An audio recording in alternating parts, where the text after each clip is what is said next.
Welcome to the Relatable podcast, a safe space for open and honest conversations created for Black people. This podcast explores how we relate to one another in our intimate connections, friendships, family, and everything in between. Hosted by 3 Caribbean women. I am Fiona, a single mom. I'm Shaween, a very near empty nester. And I'm Chantal, a free-spirited monogamist. Relatable, because a shared journey brings hope. Hello, everyone, and welcome to the latest episode of the Relatable podcast. I am laughing because this is our 3rd time trying to record this episode, but it's so good to be back. And if you follow us on social media, you will know that this week and next week, we are releasing 2 episodes. So you would have listened to an episode on Tuesday, and now this is Thursday, and you're listening to another new episode. How amazing is that? So before we actually dive into this episode, where we will be speaking with Fiona Compton, and the 2nd of our trilogy, Daddy-Daughter Issues, Daddy-Daughter Things, before we dive into all of that, how are you guys doing? Shaween, how are you? How's your week been? My week's been good. A mishmash of everything roll into one, as it's been the past few weeks. But yeah, it's been all right. Last week was quite, well, amidst the heat wave. When we were recording last week, I got a message from my mom telling me, don't go home. I've booked you a hotel room. Lo and behold, beautiful hotel room, massive room with AC. So I enjoyed that. I think I enjoyed for about 3 people. I know Fiona was well jealous.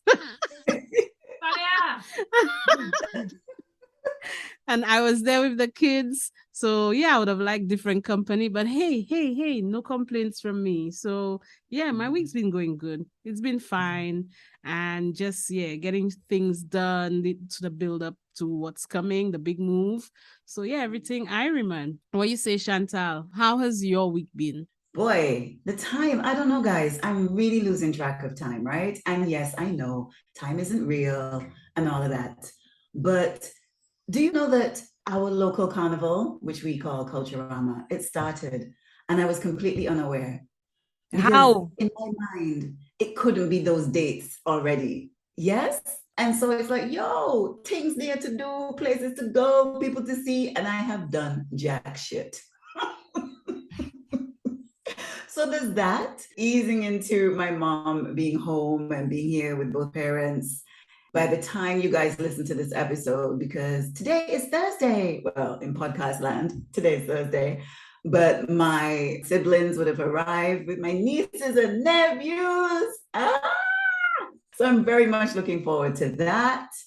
And yeah, looking forward to getting out more and enjoying Culturama. So that's how things have been with me. Fiona, what about you? Yeah, this week has been good. It's just in the final stretches of the push for the World Reimagined, just ironing out kinks. Early on in the week, I had a meeting with one of the sponsors, which is the 2nd largest bank in America. And it was like a meeting of discussing my globe. And they had brought the globe into their foyer. And we met with the CEOs of the bank. And of course, I don't know who them fellas are. It's just bankers, right? But to see like how all the staff were clamoring and like, oh, okay, he's coming. Okay, all right. And like the way like all of these people were just kind of tippy-toeing around because they came in from America. And then the way that they were gushing over the globe and the concept and everything, it was a very strange feeling because, of course, it's not that they are better than anybody because they are these like quadrillionaires and they're the heads of these banks and whatever. But it was a strange feeling because they're not part of my world at all. So it's one thing where you get appreciation from your people because they feel a connection to something. They feel like what you're doing is a part of them. So it kind of like, okay, I understand why it resonates with you because it is part of you, right? But to see them and I'm like, okay, you're okay. It was just a strange feeling, a good feeling, But like they are just so very separate from my world, my life, my intentions, and who I create for.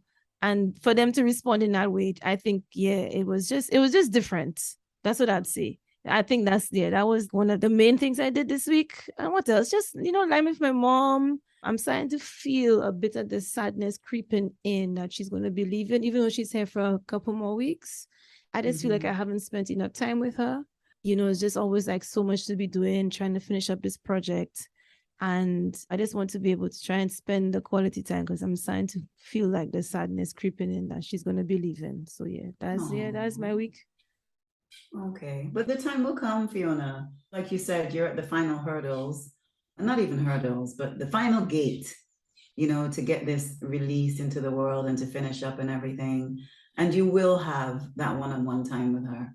But I understand. I hear what you're saying. So actually, Fiona, this is a great segue. My favorite word.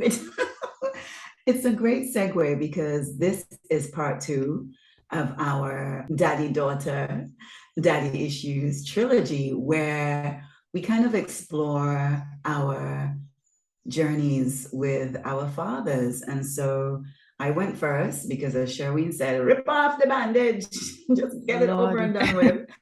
But I've been really looking forward to yours, and all of our journeys are so vastly different. And I know a little bit about your relationship with your dad.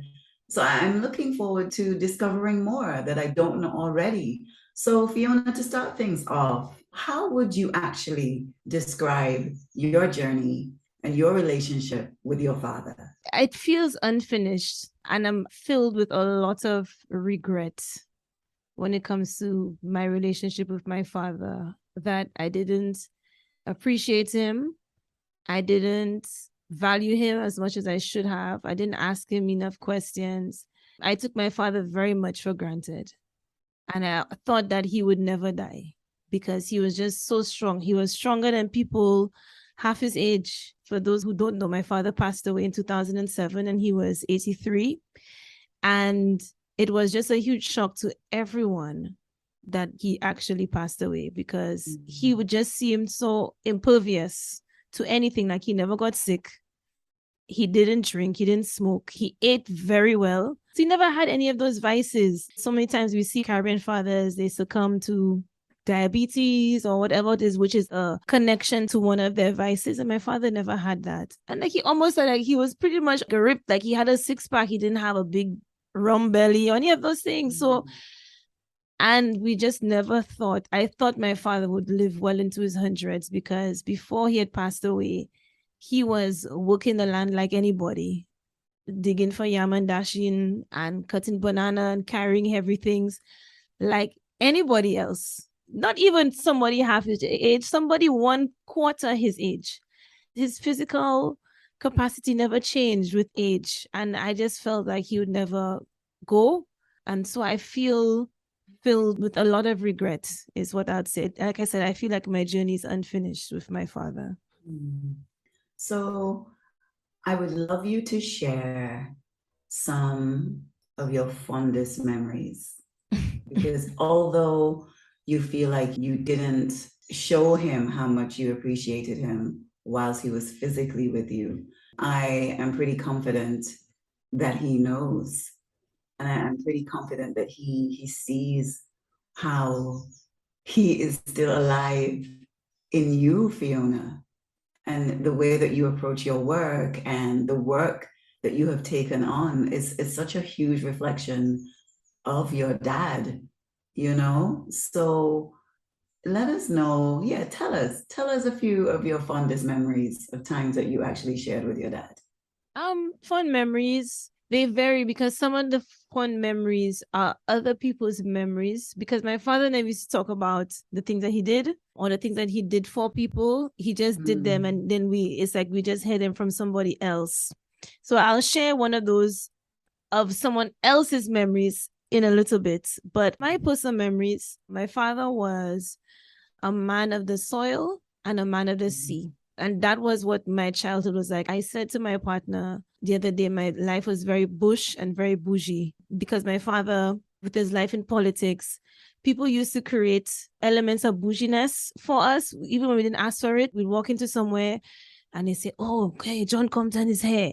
And then they'd start to make all of this, like pomp and ceremony for things that we didn't ask for, right? Or this assumption that my father would want security or a driver or wanted to be treated a certain way when he never asked for those things, and he'd get annoyed when it, insist on putting those things on him.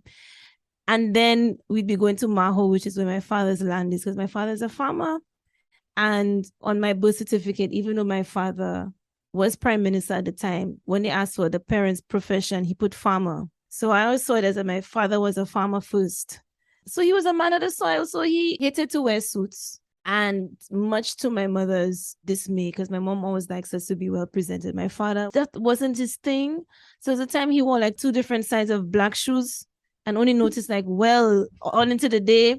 My father did the thing like you did in movies. Like, when you sit down and you tuck the tablecloth into your thing, like it's a napkin, and then you stand up and pull off everything. My father did that.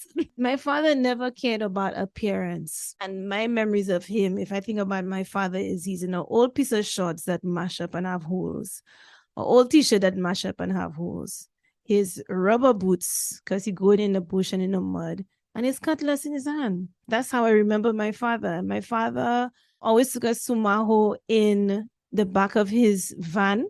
So open a flatbed van or truck, depending on where you are in the world, right? But like a farmer's van. And he'd put down a piece of foam and his 5 kids would go down to Maho. And I remember driving late in the night and lying on a piece of foam on the road, bumpy, because you're in the bush and it's completely pitch black because they don't have no street lamps or nothing inside Maho, and just looking up and seeing the stars, feeling completely safe, even though it was so dark and there's nothing. And they have all of Laja Bless and Kuya come and take you, and all in a Dwen, all them things come and take you in the bush, right? But always seeing the silhouette of my father in the front of the van driving it and feeling completely safe, knowing that nothing would ever happen to us because my father's there. He was affectionate in certain ways. He's not the father you see on Instagram now who would be combing your daughter's hair and whatever, but he showed love in many other ways. And he always wanted us to be part of that. And he always kept us down to earth. One thing my father was good at making was soup. So in Maho, he'd make a 1 pot. So he'd have some 1-2 cans of tuna fish. There'll be some yam, some tanya, them kind of thing, like a set of ground provisions that he got from the land. And like some tin tomatoes, and he do whatever. He just throw in a whole bunch of things, and it would be the best 1 pot ever. Gosh. And we sit down, and he'd make a little fire. And because we had just come from bathing in the river, and river water cold already, so you come out and you cold because you be there in the bush, right? The air is much cooler, so everything is you be cold, right? You want to have covers and blankets and stuff, and you'd have all of that, and he'd make that 1 pot for us, and we sit and eat it. All one of them metal bowls, what do you call it? Yes. There's the name for, which ones, right? Yes, man. And it have like the kind of ceramic paints. Yes. It's a metal thing, but have like a ceramic coating on it. Yes. Either from that or like a calabash. And it would just be us. It would be him and his children. Because sometimes my mom would not be there. She'd be taking a break or whatever. Or she's at home, probably not taking a break. She'd be home cleaning the house. But it was just him and his children. And that's how he was. And favorite memories is my father throwing me in the sea when I was 4. You have to learn how to swim, yes, sir. It's not because he was a man who, he grew up in Canawan. So Canawan is in the Grenadines. So it's part of St. Vincent in the Grenadines. It's a small island. And at the time when he was born, because he was born in 1925, at the time, there were only a couple of 100 people. There was about between, I think, 300 and 400 people on the island at the time. And, he had to go to another island to go to school. So the sea was very much a part of his life. In the Grenadines, they have a culture of shipbuilding and whaling. It's one of the few places in the world where whaling is legalized and it is standardized through the government and everything because of the culture. And they have this whaling heritage preservation thing going on.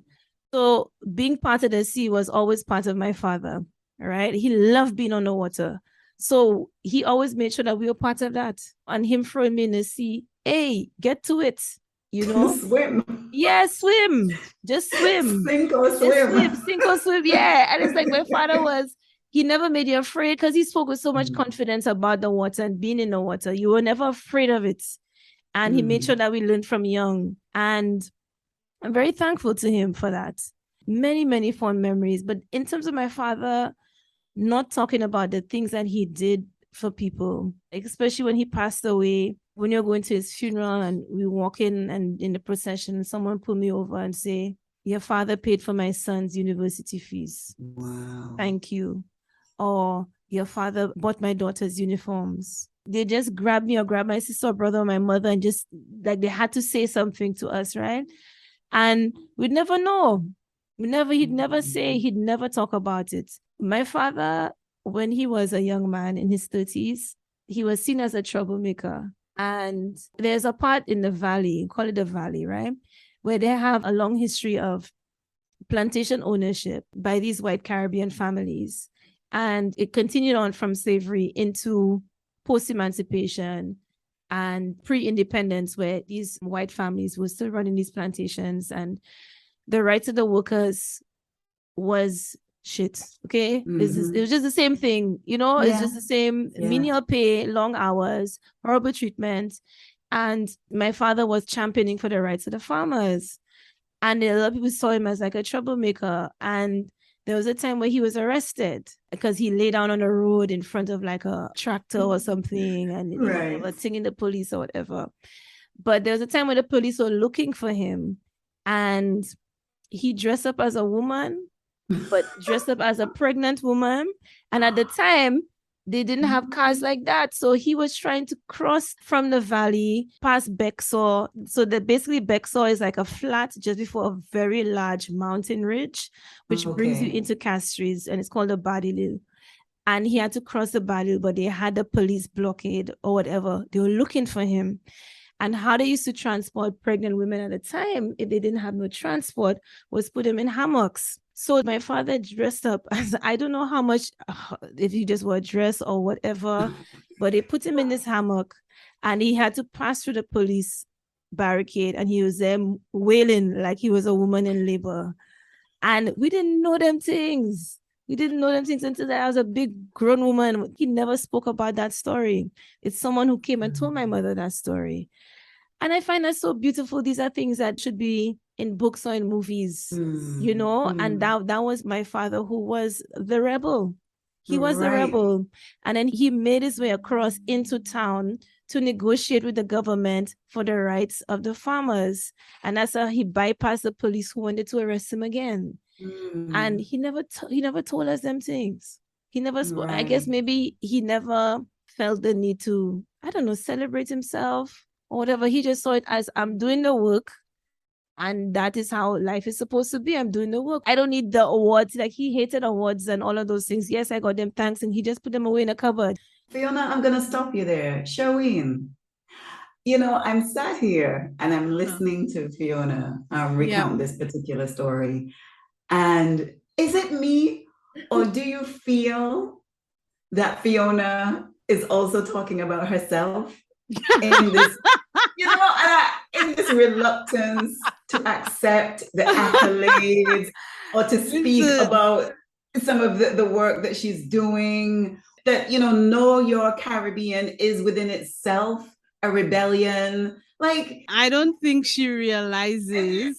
And I'm dying to burst out laughing, not so much at the story, but just at the synergy and the alignment of father and daughter. It's incredible. I don't think she realizes how similar similar she is, because rebellious she bloody well is with her work, and on certain topics, very freaking rebellious.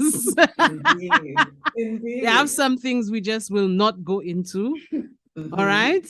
So there is that synergy, very much so. Very much so. So Fiona, sorry to interrupt you, but I couldn't sit here and listen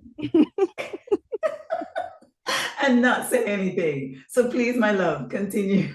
That's some of my fondest memories. There's lots of little ones But those are kind of like the overall.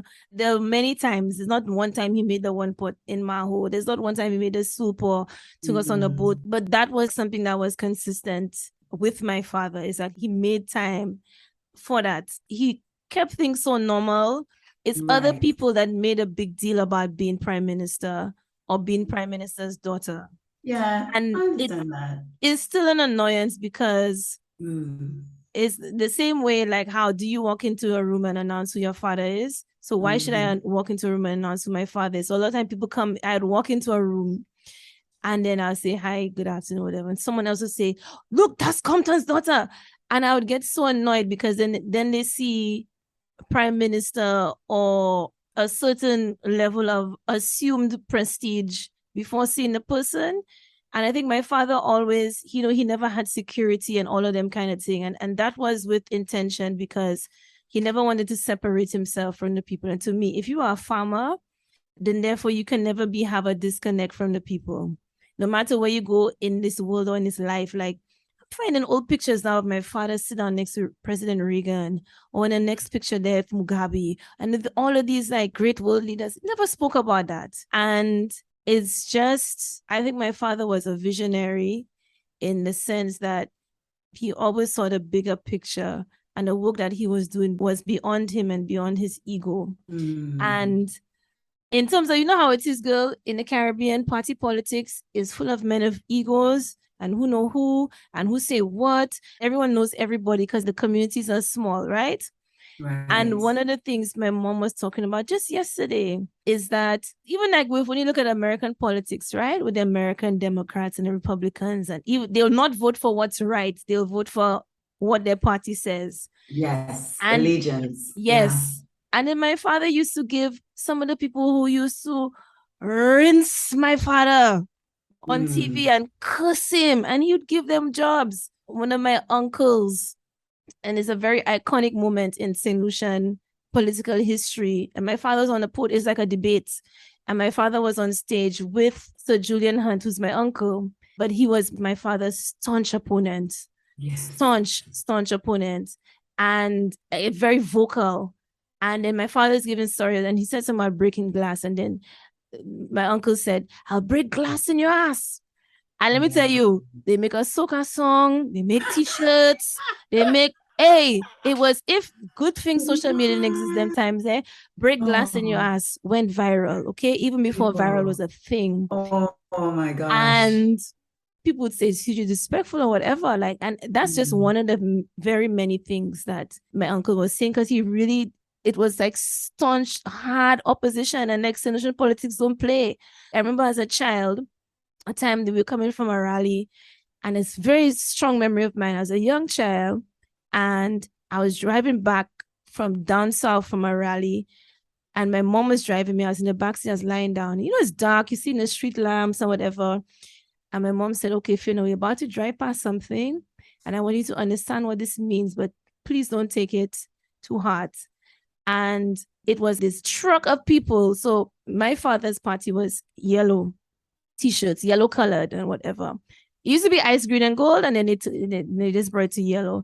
And then the opposition party was red. And I saw this truck of people. It was like a motorcade, but they had a big truck, like a carnival truck. And it was covered in people in red shirts. And it was late at night, it was in Soufrière. And Soufrière was a constituency that was staunchly against my father. Okay. And they were shouting, Tikwa a true Compton, Tikwa a true Compton. They're making a whole song, which means little cross in Compton's ass. Wow. And, that's what St. Lucian politics is like. It's not child's play, right? You will get cursed. It's very, very, very passionate. And even in light of all of that, my father gave my uncle the job to be the ambassador for St. Lucia in the States, where he lived in Manhattan and was very well taken care of. And, and was a representative for St. Lucia for the UN and whatever. My father said in an interview, because he was the best person for the job. Amen. And this is a man that said, I'll break glass in your ass and all kind of things like that. Right? But my father said he was the best man for the job. And that's how he always operated his politics. He was still friends or comrades in the fight for progression of St. Lucia, even if you weren't pali pali. It's about Yeah. choosing who was right for the job. And I'm sorry, but there's not many people like that who do that No, that's a anymore. rarity, Fiona. The In rarity. politics? I don't know if I could do that.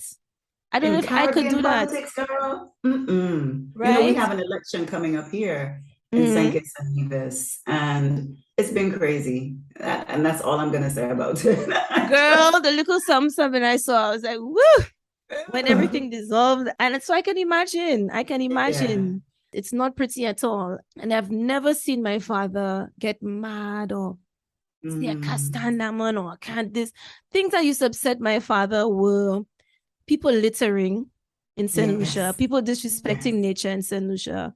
He really hated that. He hated how we treated our landscape. He treated how we didn't have any pride. We're proud St. Lucians there, but in the same way, we didn't do things that supported community spirit. We're very individualistic in St. Lucia in many ways, right? Okay. And these are the things that Right. used to annoy him. Like people only out for themselves. And Mm. those are the things that I remember seeing him getting upset about, right? And he'd hate to see, like, you know, when you're driving, people just throwing a soft drink bottle out the thing, Gosh. or the plastic bottle, whatever, or the Yes. styrofoam. That used to make him so mad. Wow. And then, yeah, like I moved to England and my father always come pick me up from the airport. But because he was my father, he'd be there inside immigration, right by the door, all his straight, no matter what we were doing, he'd always come and pick us up and drive us. And of course, we'd be embarrassed because we want to be like everybody else. And he's like, Daddy, why you coming there in immigration? Like, let's go in through immigration like anybody else. So then it was a mixture of that. That's the Boujee part, right? The Prime Minister come and pick up your child. He's inside immigration. Well, he's and exercising his privilege. You know, he you is. said that he didn't do that a lot. So if it can be about his children, then you know what? Come true. These are my children. Don't. And it was like hold them no up. long thing. Like, oh, that's my child. Come take that. Take them, right? And then after all of that, we get into his van. The rickety van all the way back to Castries. So it was like, when I say Bush and Boujee, you know, that's what I mean. When I used to drive my father, he'd be like, okay, these street lamps are not working. I need to call so-and-so. Okay, that wall is mashing up. They need to fix that. And he's just watching how to fix things, how to better things in. And me, I was young. My father passed away when I was 25. Yeah. And 25 is still not an age of full appreciation. You're still distracted by foolishness because you're just coming to learn yourself, right? But those are the things that I remembered. And, you know, tourism was also very hurtful for him. I think tourism was a very difficult journey for him because St. Lucia transitioned from an agricultural country into a tourism economy. And agriculture, you can own your own land. You can own your own business. Things take longer. It's not as romantic and pretty, but there is ownership in agriculture. Tourism is much more glamorous, pretty, and you can dress up and whatever and work in a nice air-conditioned whatever, but you don't own anything. And that was very difficult, but we had to transition out of agriculture because we got screwed over by America. It's a long story. But the whole banana industry of Chiquita and Dole and all of that, you know how it is, girl, in Nevis too. I know you all felt that. We got squashed out, right? Yeah. And we had to, all of us collectively had to start depending on tourism. And that was very hard. Had to pivot. Many of the islands had to pivot. That's what we did. So that was hard for him because he had to contend with that and move with the times, because it's like, okay, then how do I keep the economy going, whatever, but still trying to encourage solutions about ownership and not selling or whatever, or just being okay with just working for a hotel and having a hotel job, because ownership takes long.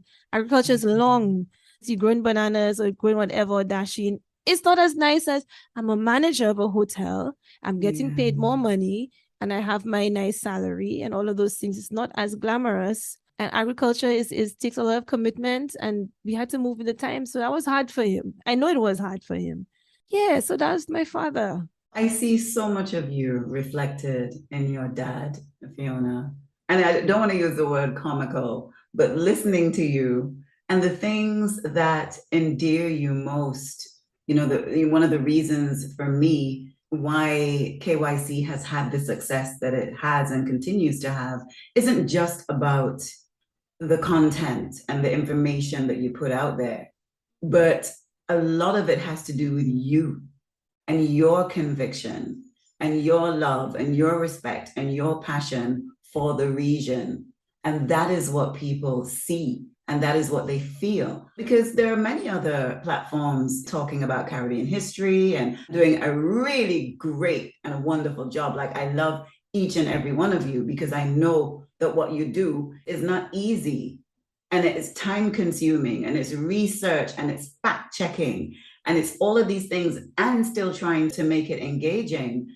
And for me, one of the reasons why you have had such a, and I know you don't see it as a quick expansion, but just in terms of how things are in the social media world and beyond, it's because of you and your essence and what I'm getting from, as much as I may have known some of these stories before, and I know how you feel about your father, Fiona, and the fact that he passed away when you were, 25 is a baby. 25 is a baby. And you, as you said, you don't really know yourself. You think you know yourself, but you don't. I remember you read the eulogy at your dad's funeral. And I remember thinking, but look at this, but look at this, It's like, this is Fiona. Fiona is her dad. And I can only imagine the pride that he feels for you, Fiona. And at the beginning, just circling back to you saying that you're not even sure that he's aware of how much you valued him and you valued his ethos and how much you have modeled your life on that. I think he knows. Shaween, how do you feel about it? I think he definitely knows. And it's funny you should say that. I was having a chat with his mom recently, and she said, I just wish my husband was there to see how his kids are doing so amazing. I think he is seeing. I think he can see, and it's not just Fee, it's her sisters and his brothers as well. It's all of y'all. They're all doing amazing, really well. And I think he knows, and he would be very proud. Very proud. And yeah, I was listening to Fiona when you were speaking about how people want to put all the pomp and stuff on you. And it's so true.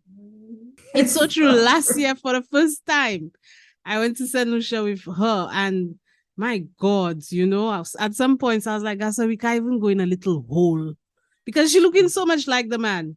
We can't even go in a little hole. What? Everywhere we go, everything we do, somebody will see. So we couldn't do nothing.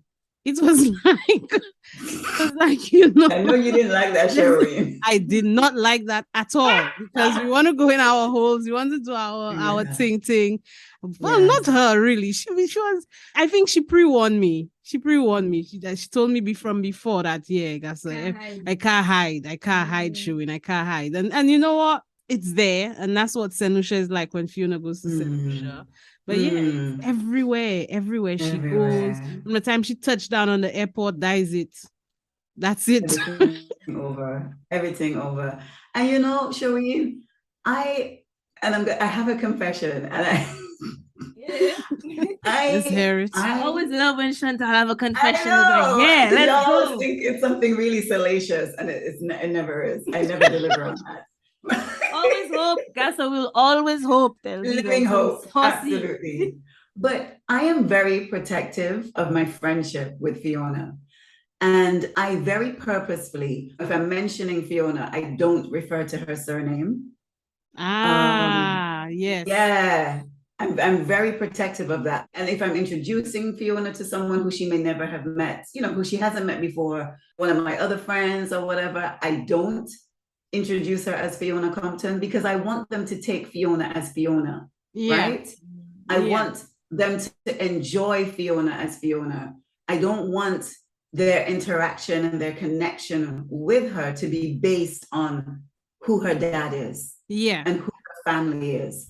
And I even do that with my family. I think my dad, for the first time, listened to, one of our episodes. But okay, Lord help him. Yes. And of course, he would have read the description and listened to the intro. And he's like, that girl from St. Lucia with the surname Compton. And I'm like, mm-hmm. Yes. What about it? What about it? Mm-hmm.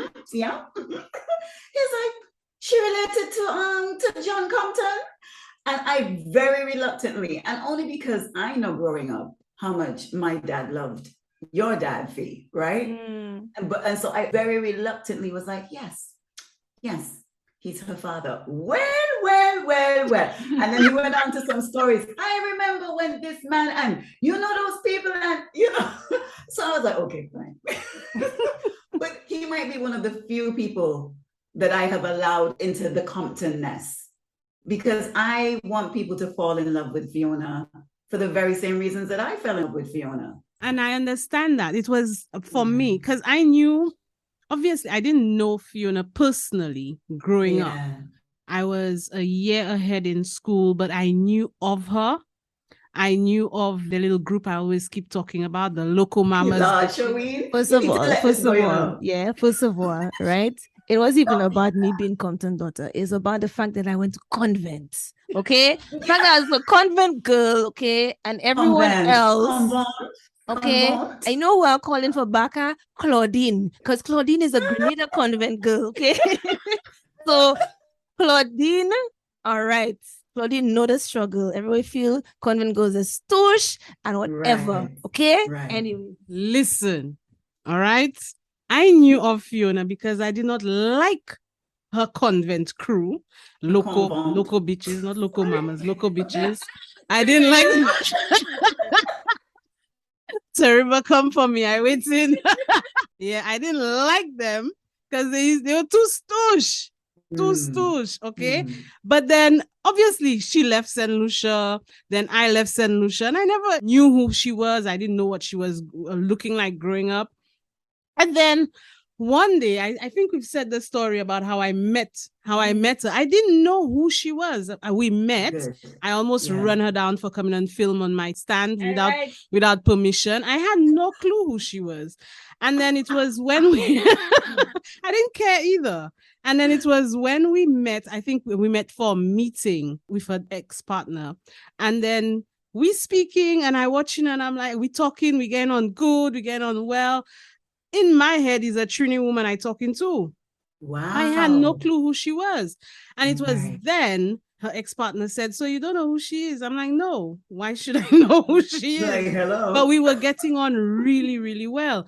And then he said, you look at her really well. You still don't know. I'm like, no, I don't. And then he said who she was. And I'm like, oh, okay. The only thing I remember is one local mama and two, her walking around, riding on a stupid elephant. That's all I knew of her. But we kicked it off from then. But it wasn't because of who she was or whatnot. It was her. And I always remember Fiona telling me from a very long time ago, she wants people to know Fiona. If you come at her as Compton's daughter, you don't know Fiona. You know Compton's daughter. You know John Compton. That was something I always respected. And the fact that, listen, Fiona could get away with so many things, both here and in St. Lucia. She chooses not to. She chooses not to grind and hustle, just like all of us. And we know that as her friends in real life. Exactly. And that's what people don't realize. She chooses to grind and hustle. She chooses to not use the name. She chooses to do it of her own merit. And this is something I really respect because I don't know if I could do it. Trust me, I will take the easy road. I love your honesty, Sherry. I have to be honest. Being honest here, yeah. I would probably take the easy road on a few occasions, but chooses not to. And I've had to beg Fiona sometimes. Exactly. I've had to beg her to accept help. Like thank you. Cuss, scream. You understand? I had to beg her. So this is one of the things I respect. And I think listening to her about her dad would respect that as well, because I don't think her father would want to know he have a bunch of 5 children, house spoiled, just riding off his coattails. I think he would want to know that they're doing it off their own backs. Yes. So this is Agreed. something, yeah, I'm really, really, really proud of you, bitch. Yes, Fiona, we are very, very proud of you. I know you're probably over there crying, but She's it's not all crying good. yet. She's not crying yet. She's not crying yet. But absolutely, Fiona, your dad is proud of all of you, as Sherween said, the things that you guys have accomplished. And of course, your mom has a 50%, input on that. You're 50% your mom, 50% your dad. But he's definitely smiling and approving of the choices that you all have made, how you've shown up for yourself, your family, your wider communities. I mean, how could he possibly feel? Just proud. So well done, Fee. And thank you for sharing, your daddy-daughter stories with us. Obviously, our stories are very different, and this is why I love that we're having these conversations, because with each conversation, our supporters are out there. There's someone who relates to Fiona's story. There's someone who relates to mine. There'll be someone who relates to Sherween's, who is up next. And maybe there's pieces of each one of our stories that people find relatable. I don't know why Sherween is so afraid. I don't know why she needs to laugh. Hey, but we're going to find out, right? We are going to find out. Let me tell you all something from now. When we are sharing the relatable story about Sherween's father, we have a photograph that we have to use. Okay? Because let me tell you, Sherween's father is some people's zaddy. Listen. Right? Sherween's father is zaddy. Yo. Right? It's not daddy, zaddy. Right? Yo. Okay? All right? Fiona, I met that man via WhatsApp for the first time, WhatsApp video. Girl, if it's met in person, it's been finished. Wait a minute. But I was like, okay, this is Sherween's dad. Just remember, keep remembering, that's her father. That's her father. That's her father. Please. That's her father. Yes. But you can see where Sherween gets a lot of her charm from. That's all I'm going to say. Yes. Okay? Yes. So y'all be prepared for the upcoming episode.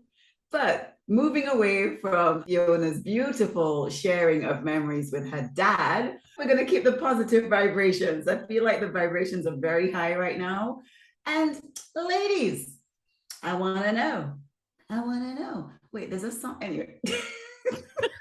What is bringing you joy right now with all the caveats for both of you? That's right. Sherween, what is bringing you joy? Well, what's bringing me joy? That's a carnival season here. What are you talking about? I cannot understand, Chantal, how your carnival going on and you know nothing about it. You're not even jumping. Girl, what's going on? I don't know. No, they invited me to be a judge for the children's parade. And I don't even know when the children's parade. Oh my God, Chantal, what has happened to you? You go to Nevis and you just mellow out on us. Where hot girl Chantal with the sexiest outfits? I love Culturama. So I honestly, one thing that I'm looking forward to is there's a big food fair. It's always food related. You see a pattern. The big agriculture food fair is on Saturday. And that for me is one of the things that I look forward to yearly, one of the events in Nevis. And it's part of the Culturama celebrations. It's funny how it ties in with your conversation about farming and agriculture. It's seeing all the farmers with their booths and their fruits and their veggies. And I'm like, yes, heaven, absolute heaven. And then, of course, you have people making real traditional desserts, coconut dots and potato pudding. And like, Lord, so your girl is going to be in food heaven on Saturday. Okay? Just putting it out there. Chantal, you on food. No, it's she and Nevis food. Yes. It's like you are the food ambassador for Nevis. I like it. I would consider becoming a pescatarian to be the food ambassador for Nevis, so I could eat all the fish, all of it. I would. Wow. I would reconsider. That's how deep it is. It's deep, y'all. It's deep. So Fiona, what is bringing you joy this week? No disclaimers or what? Caveats. I made that very clear. Sherween, you heard me, right? Yep. Yep, I heard. I can't talk about Jiraiya. I can't talk about my partner. Okay. And I spoke about the Globe and Haley doing so well with it last week. Okay. Yes. I've also spoken about my mom. I think just to mirror a little bit of what Sherwin is saying is that carnival season is coming. The buzz is starting to grow. At first, I wasn't feeling it, but it's like so many fets are already sold out. So like we're trying to like buy things in advance. And it's just that preparation. And then one of the things is that we bought tickets to the Queens of the Caribbean show. And it's going to have like Spice and Alison Hines and everything. Like so many amazing. It's a lineup of just purely Caribbean women concert. But then we found out Chantal Olivia Miller. What? The latest addition to the lineup requires a revision of outfits. Before we was going to be a hot girl, but we need to be going there. Iconic levels. Wait. Oh gosh. Okay. Am I ready for this? Patra is performing. Romantic call, Queen of the Park. Okay. I am on a romantic call. I'm talking to my baby. The woman who shaped how we saw ourselves, the woman who shaped how Caribbean women embrace their confidence, sexuality, everything. The woman who made braids sell out in St. Lucia that time. Yep. She is performing Queen of the Park. So it's finished. It's curtains. It's Everything over. Done. Everything finished. done. It's finished. I love Spice and all, but nah. I'm sorry. Patra, so to be in the presence jump on a plane and come. What? I swear. Okay. I swear. Okay. And I'm also looking forward to seeing Alison Hines too, because that woman has been around my whole life and has also shaped me as well in many ways in terms of confidence, like her like how her body has transitioned, you know, very slim in her 20s to a full-figured woman. And I remember one time seeing her in Miami Carnival in a show, and she was wearing heels and she was there and her thighs were full, you know, she was full, and then like she has big, like her bust is big, everything. And that woman went down to the ground in a squat and stayed there singing like what felt like 10 minutes. I know it wasn't 10 minutes, but I was just in awe. And, you know, that was me in my early 20s when I saw her like that. And that also shaped me as well to see that Caribbean woman confidence in that way. Yes, and that's what I'm really looking forward to seeing. Like Spice is new, and I really respect a lot of the things that she's doing and saying, especially her song about bleaching and everything. Yeah, I really respect that. Hypocrisy. Yeah. Yes. I think also just seeing that resurgence of women in dancehall and so on, but also her talking about different society issues. I appreciate those things. But Patra, I'm sorry, when she come on stage, nobody talked to me, okay? So that is what I'm very excited about. Joey, how you not tell me this? What? Well, I was going to, but but it's okay. She stole your thunder. These convent girls. She didn't. You should have said it first. It's okay. It's okay. But yes, that is what's bringing us joy, because we got our tickets. We got our tickets. Patra. And Chantal, it will be. I'm taking Haley to witness greatness. I am taking my child to witness greatness. I hope you are wearing the shortest pom-pom. Girl, let me tell you something. I'm looking to see how I could put my hair up in and put a wig. I'm looking at what I'm going to do with my hair. You can add braids to the locks, I could add braids to the locks. I could add braids. Something happy happen. All right, because y'all remember my Patra braids got cut off by my mother. I am putting it back. I am putting the braids back. Okay, something happy happened, and that is it. That's all I'm going this is a healing for you, Shirley. It is healing. It is healing. It is healing. I have. You know what? I will put the braids. I'm gonna go look for them tomorrow. I'm gonna go. Yo, Yes. Okay, So okay. This is major. This is major. I am speechless. I don't even know. Okay, all right. I need to gather myself. But yo, Patra upon the case. My property is my property. My property. The moment she said that, if she just walk on stage and say that it's finished, guys, I'm mashing up everything. I'm done. Drop the mic. I'm mashing up everything. That's all she has to say. I throw in chair, I throw in whatever. I just mashing up everything. That's all. I'm happy for you. I'm happy for y'all, but I'm crying. Don't worry, we'll enjoy it for you. We will film. We will take some videos. Thanks so much. And send it to you, Chantal, lovingly. We'll send it lovingly to you. Thank you so much, Shireen, for your consideration in these troubling times. Oh my God. Okay, so, wow. Okay, my mind is blown. My mind is blown. So, folks, for this episode of Under the Mango Tree, teleport yourself to a moment of calm. Welcome to the ASMR of Nevis.